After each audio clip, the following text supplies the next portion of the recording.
ಮುಖ್ಯಮಂತ್ರಿಗಳ ಬದಲಾವಣೆ ಮಾಡಬೇಕು ಅನ್ನೋದನ್ನ ನಿರ್ಧಾರ ತೆಗೆದುಕೊಂಡು ಸಿದ್ದರಾಮಯ್ಯ ನೇತೃತ್ವದ ಕಾಂಗ್ರೆಸ್ ಸರ್ಕಾರ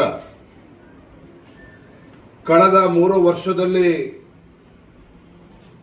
ಉತ್ತಮ ಆಡಳಿತವನ್ನ ಕೊಡೋದ್ರಲ್ಲಿ ವಿಫಲ ಆಗಿದೆ ಅನ್ನೋದನ್ನ ಕಾಂಗ್ರೆಸ್ ಪಕ್ಷದ ಹೈಕಮಾಂಡೇ ಇವತ್ತು ಅನುಮೋದಿಸಿದೆ. ನಿನ್ನೆ ದಿನ ದೆಹಲಿನಲ್ಲಿ ಸುಮಾರು 5-5.5 ಗಂಟೆಗಳ ಕಾಲ ಮ್ಯಾರಥಾನ್ ಮೀಟಿಂಗ್ಗಳು ಏನು ದೆಹಲಿನಲ್ಲಿ ಆದ ನಂತರ ಕೊನೆಗೂ ಮುಖ್ಯಮಂತ್ರಿ ರಾಜೀನಾಮೆ ತೆಗೆದುಕೊಳ್ಬೇಕು ಅನ್ನೋ ನಿರ್ಧಾರವನ್ನು ತೆಗೆದುಕೊಂಡಿರುವಂಥದ್ದು. ಇದರ ಒಟ್ಟಾರೆ ಪರಿಣಾಮ ಏನಪ್ಪಾ ಅಂತ ಹೇಳಿದ್ರೆ, ಇಡೀ ದೇಶದಲ್ಲಿ ಕಾಂಗ್ರೆಸ್ ಪಕ್ಷ ಕೊನೆ ದಿನಗಳನ್ನು ನೋಡ್ತಾ ಇದೆ. ಕರ್ನಾಟಕ ರಾಜ್ಯದಲ್ಲೂ ಕೂಡ ಕಾಂಗ್ರೆಸ್ ಅವನತಿಗೆ ಹೋಗ್ತಾ ಇದೆ. ಇದು ಸ್ಪಷ್ಟವಾಗಿ ಮುನ್ಸೂಚನೆ ಅಂತ ಹೇಳೋದಕ್ಕೆ ನಾನು ಇಚ್ಛೆ ಪಡ್ತೇನೆ.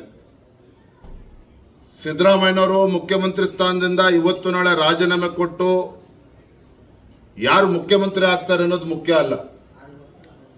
ಕಾರಣ ಏನಪ್ಪಾ ಅಂತ ಹೇಳಿದ್ರೆ, ನನಗೇನು ಮುಖ್ಯಮಂತ್ರಿ ಸಿದ್ದರಾಮಯ್ಯನವ್ರ ಬಗ್ಗೆ ವೈಯಕ್ತಿಕ ದ್ವೇಷ ಏನಿಲ್ಲ. ಅತಿ ಹೆಚ್ಚು ಅನುಭವ ಇರತಕ್ಕಂಥ ಮುಖ್ಯಮಂತ್ರಿಗಳು ಸಿದ್ದರಾಮಯ್ಯನವರು. ಬಹುಶಃ ದಕ್ಷಿಣ ಭಾರತದಲ್ಲೇನೆ ಇತರ ರಾಜ್ಯಗಳ ಕಂಪ್ಯಾರಿಸನ್ ಅನ್ನು ನೀವು ಮಾಡಿದ್ರೆ 10 ಲಕ್ಷ ಕೋಟಿ ರೂಪಾಯಿ ಸಾಲಗಳನ್ನು ಇವತ್ತು ಸಿದ್ದರಾಮಯ್ಯನವರು ಮಾಡಿರುವಂಥದ್ದು. ಅಂದ್ರೆ ರಾಜ್ಯ ಯಾವ ರೀತಿ ಸಾಲದ ಸುಳಿಯಲ್ಲಿ ಸಿಲುಕಿ ಹಾಕೊಂಡಿದೆ ಅನ್ನೋದನ್ನು ಕೂಡ ನಾವು ಇವತ್ತು ಅರ್ಥ ಮಾಡ್ಕೋಬೇಕಾಗಿದೆ. ಹಾಗಾಗಿ ಇವತ್ತು ಯಾರು ಮುಖ್ಯಮಂತ್ರಿ ಆಗ್ತಾರೆ ಅನ್ನೋದು ಮುಖ್ಯ ಅಲ್ಲ, ರಾಜ್ಯವು ಕೂಡ ಯಾವ ದಿಕ್ಕಿನಲ್ಲಿ ಸಾಗ್ತಾ ಇದೆ ಅನ್ನೋದನ್ನು ಕೂಡ ನಾವು ಎಲ್ಲರೂ ಕೂಡ ಆಲೋಚನೆ ಮಾಡ್ತಕ್ಕಂಥ ಪರಿಸ್ಥಿತಿಗೆ ನಾವು ಬಂದಿದ್ದೇವೆ. ಆಂತರಿಕ ಕಚ್ಚಾಟದಿಂದ ಆಡಳಿತವು ಕೂಡ ಸಂಪೂರ್ಣವಾಗಿ ಕುಸಿದೋಗಿತ್ತು. ಭ್ರಷ್ಟಾಚಾರ, ವಾಲ್ಮೀಕಿ ಅಭಿವೃದ್ಧಿ ನಿಗಮದಲ್ಲಾದಂತಹ ಹಗರಣ ಇರ್ಬೋದು, ಮೂಡ ಹಗರಣ ಇರ್ಬೋದು, ಬಹುಶಃ ರಾಜ್ಯದ ರಾಜಕೀಯ ಇತಿಹಾಸದಲ್ಲಿ ಅಧಿಕಾರಿಗಳು ಆತ್ಮಹತ್ಯೆ ಮಾಡಿಕೊಂಡಿರ್ತಕ್ಕಂಥ ಘಟನೆಗಳು ಯಾವ್ದಾರ ನಡೆದಿದೆ ಅಂತ ಹೇಳಿದ್ರೆ ಸಿದ್ದರಾಮಯ್ಯ ನೇತೃತ್ವ ಕಾಂಗ್ರೆಸ್ ಸರ್ಕಾರದ ಅವಧಿಯಲ್ಲಿ ನಡೆದಿರುವಂಥದ್ದು. ಹಾಗಾಗಿ ಇಂಥ ಒಂದು ಜನವಿರೋಧಿ ಸರ್ಕಾರ, ನೀವು ಹೇಳ್ಬೋದು ಅಲ್ಲರಿ ಉಪಚುನಾವಣೆ ಗೆದ್ದಿದ್ದಾರೆ ಮನ್ಮನೆ ತಾನೆ, ಉಪಚುನಾವಣೆ ಯಾವುದೇ ಕಾರಣಕ್ಕೂ ಮಾನದಂಡ ಆಗೋದಕ್ಕೆ ಸಾಧ್ಯ ಅಲ್ಲ. ಉಪಚುನಾವಣೆಗಳೇ ಮಾನದಂಡ ಆಗಿದ್ದೇ ಇದ್ರೆ ಇವತ್ತು ಬಹುಶಃ ಸಿದ್ದರಾಮಯ್ಯನವರು ರಾಜೀನಾಮೆ ಕೊಡ್ತಕ್ಕಂಥ ಪರಿಸ್ಥಿತಿ ನಿರ್ಮಾಣ ಆಗ್ತಾ ಇರಲಿಲ್ಲ. ಹಾಗಾಗಿ ಒಟ್ಟಾರೆಯಾಗಿ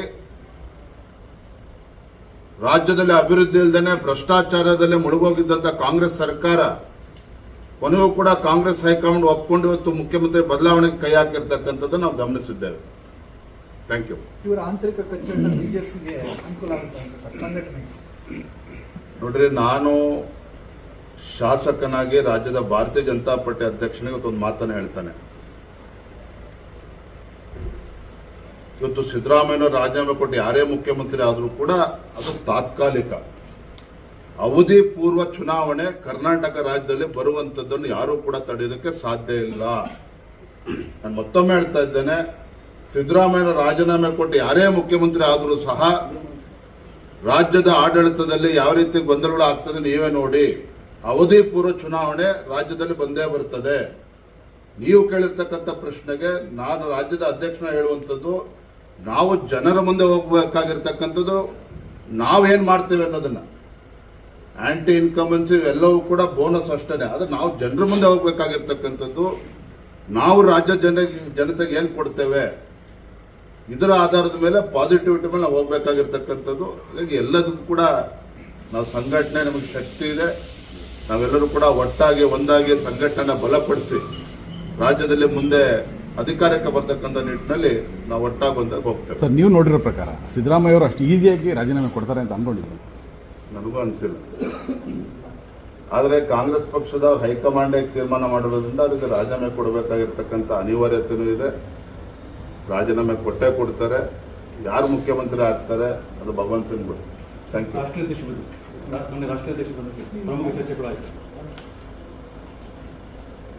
ರಾಷ್ಟ್ರೀಯ ಅಧ್ಯಕ್ಷರು ನಿತಿನ್ ಅಭಿನ್ಜಿ ಅವರು ಮೊದಲ ಬಾರಿಗೆ ಕರ್ನಾಟಕಕ್ಕೆ ಬಂದಿದ್ದರು, ಬೆಂಗಳೂರಿನಲ್ಲಿದ್ದರು. 2-3 ದಿನಗಳ ಕಾಲ ಸಂಘಟನಾತ್ಮಕವಾಗಿರ್ತಕ್ಕಂಥ ಸಭೆಗಳು ಕೂಡ ಆಯಿತು. ಶಾಸಕರು, ಸಂಸದರು ಎಲ್ಲರ ಜೊತೆಲೂ ಕೂಡ ಸಮಾಲೋಚನೆ ಕೂಡ ಮಾಡಿದರು.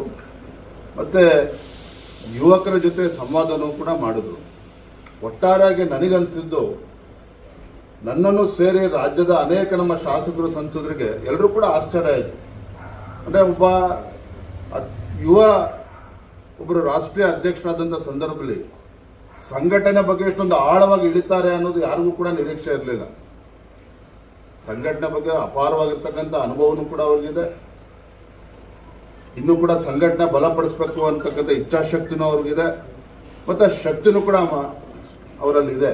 ಹಾಗಾಗಿ ನನಗೆ ಅನಿಸ್ತದೆ, ಖಂಡಿತ ಮುಂದೆ ಬರ್ತಕ್ಕಂಥ ದಿನಗಳಲ್ಲಿ ಕರ್ನಾಟಕ ರಾಜ್ಯ ಅಷ್ಟೇ ಅಲ್ಲ, ಇಡೀ ದೇಶದಲ್ಲಿ ಭಾರತೀಯ ಜನತಾ ಪಾರ್ಟಿ ಸಂಘಟನೆನ ಇನ್ನೂ ಹೆಚ್ಚು ಬಲಪಡಿಸ್ತಕ್ಕಂಥ ನಿಟ್ಟಿನಲ್ಲಿ ಬಹಳ ದೊಡ್ಡ ಒಂದು ಪಾತ್ರ ಅವ್ರು ಇರ್ತಾರೆ.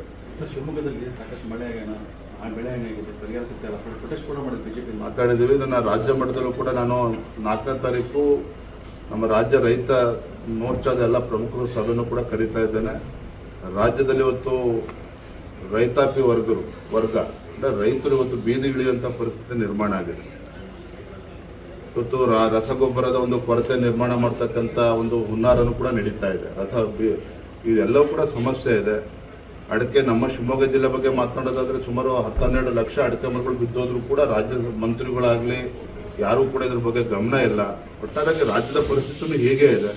ರೈತರ ನಮ್ಮೆಲ್ಲ ಪ್ರಮುಖರ ಜೊತೆ ಚರ್ಚೆ ಮಾಡಿ, ವಿಶೇಷವಾದ ಸಭೆನೂ ಕೂಡ ಕರೀತಾ ಇದ್ದೇನೆ, ಚರ್ಚೆ ಮಾಡಿ ತೀರ್ಮಾನ. ಥ್ಯಾಂಕ್ ಯು, ಧನ್ಯವಾದ.